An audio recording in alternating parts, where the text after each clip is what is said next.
Yelp is a ripoff. We're going to talk exactly about this on today's episode of the Handyman Journey. Hi friends, my name is Alan Lee, your day-to-day handyman business coach, and I aspire to teach others how to create a successful handyman business that runs entirely on its own. On today's episode of the Handyman Journey, we're going to be talking about handyman business myths. This is episode 1. I'm going to need your help at the end of this video, so stay tuned and give me some help at the end of this video. But we're going to talk about our first myth that we're going to call it kind of a myth buster, right? We're going to talk about the myth of, is Yelp a ripoff? Now, we've probably heard this. If you've been around the handyman business for a while, you have probably heard this a time or probably more, I would bet. But is Yelp a ripoff? Okay, there is a lot of people that you ask them what they think about Yelp, and the first things that come out of their mind is Yelp is a ripoff. Is it true? Is it not? Right? It's up to you and your own individual perspective to find out if Yelp is a ripoff, but we're going to dissect that. We're going to get into it and find out if Yelp is a ripoff. Okay, the first thing that we need to look at when we hear that something might be a ripoff, right? We need to see if it's a ripoff, does it work for anyone, anywhere? Like, has it ever worked in the past, okay? Well, I could tell you a story about me. When my wife and I first moved to this area, I wanted to take her out to Mexican food. No clue about any restaurants or anything like that around here, but I wanted to go to a Mexican restaurant. So I went to Yelp and I typed in Mexican restaurant near me. It brought up this Mexican restaurant. We went and checked it out. We loved it. Now it's our favorite restaurant. Now, that to me says, well, Yelp does work for some people.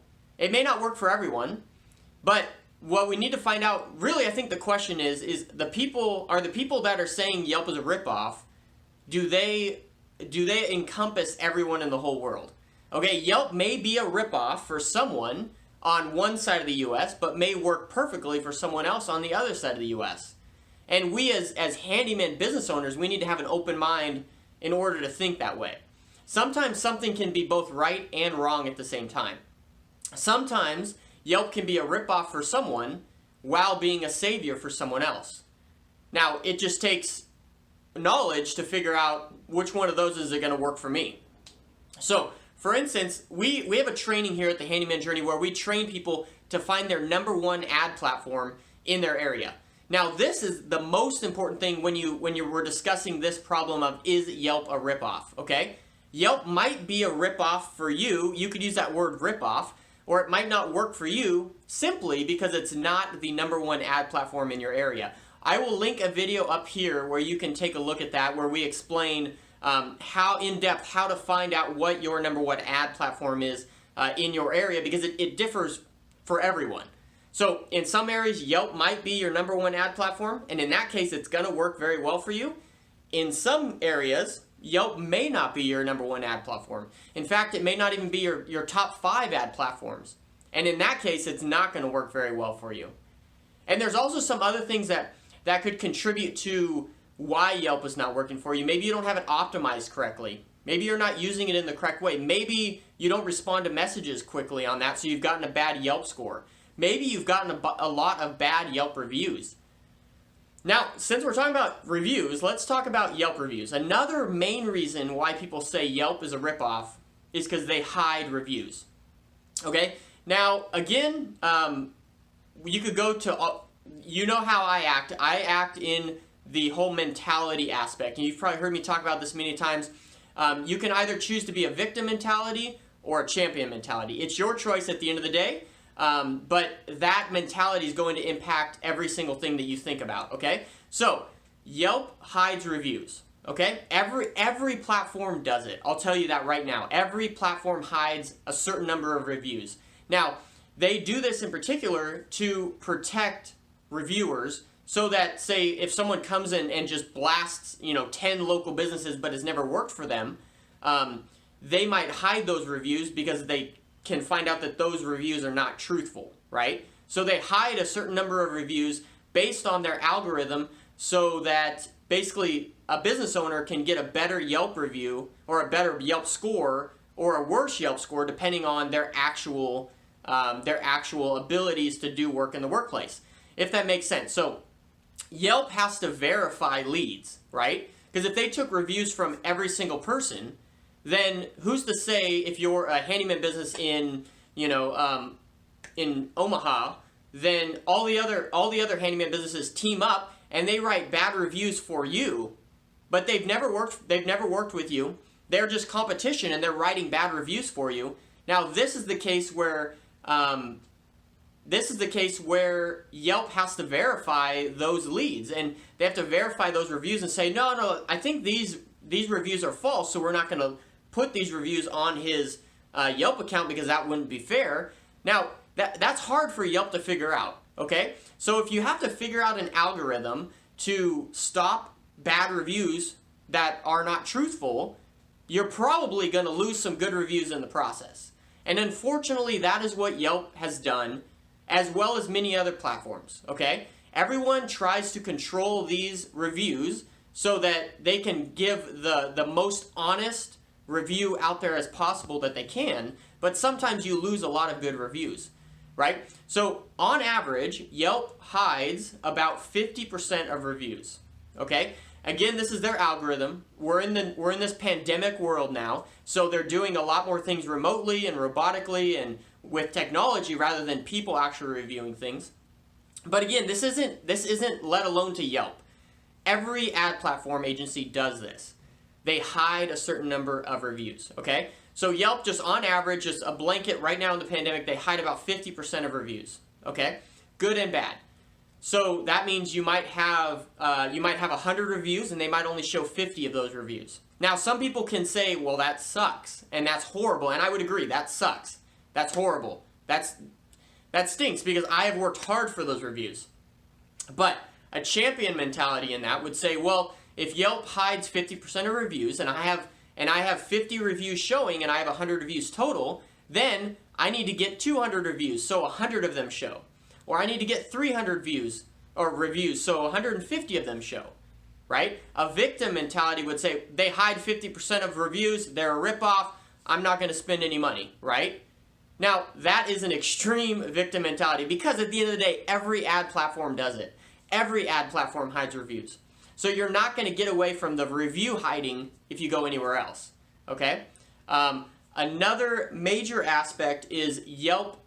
People say Yelp doesn't give me quality leads, okay? And again, I would fall back to, is it your number one ad platform in your area?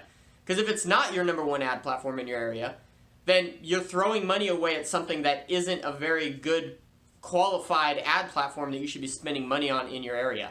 And then it also goes into if Yelp is worked or is integrated correctly. So maybe you have the wrong job settings set up in your Yelp account. Maybe you have it set up saying that you do remodels when actually you do not do remodels. Maybe you have it set up where it says you do plumbing when you actually do not do plumbing. You have to make sure that there's keywords that Yelp uses to get your name out there, and you have to make sure that those are optimized specifically for your business.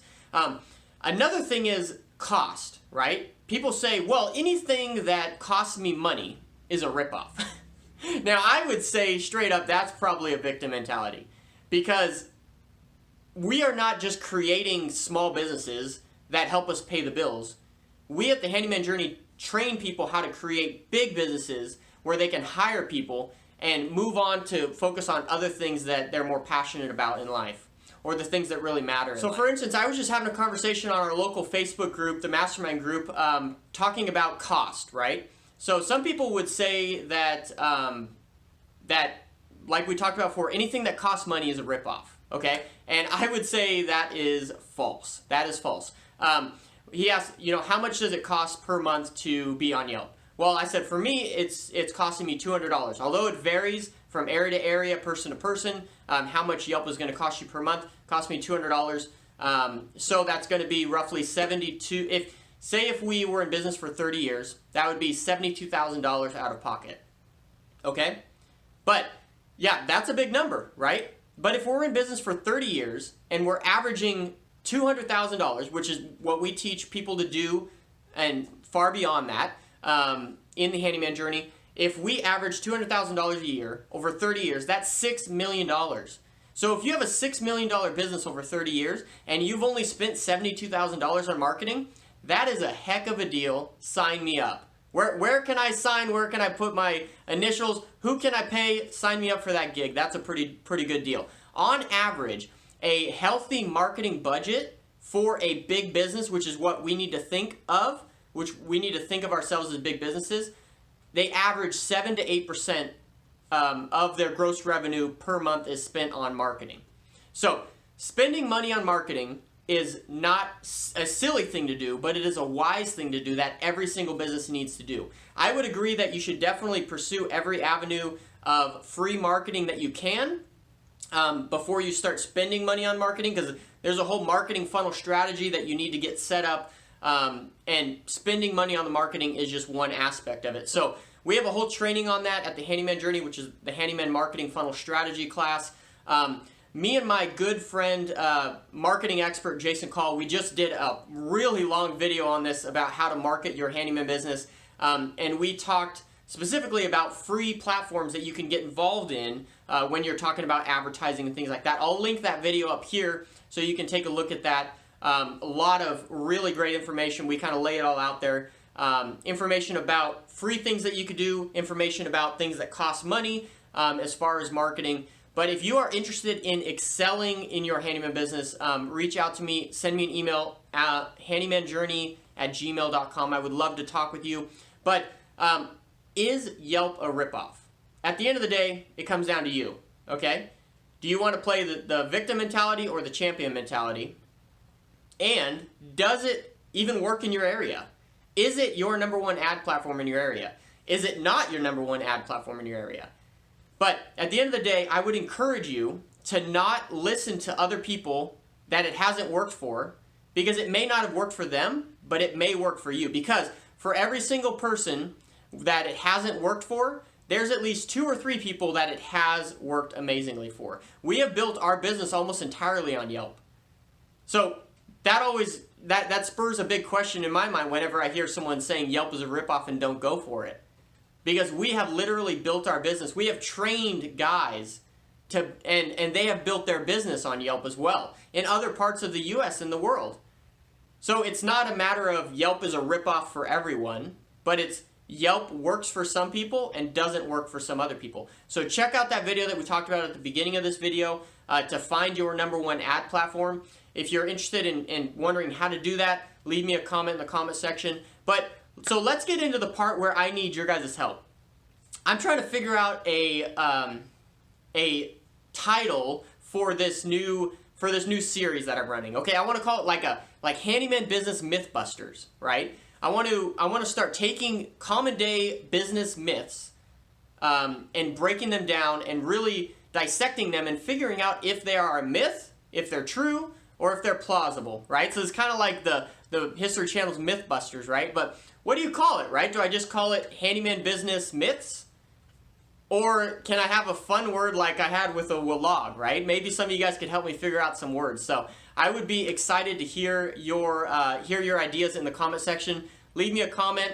Also, like this video and subscribe to this channel.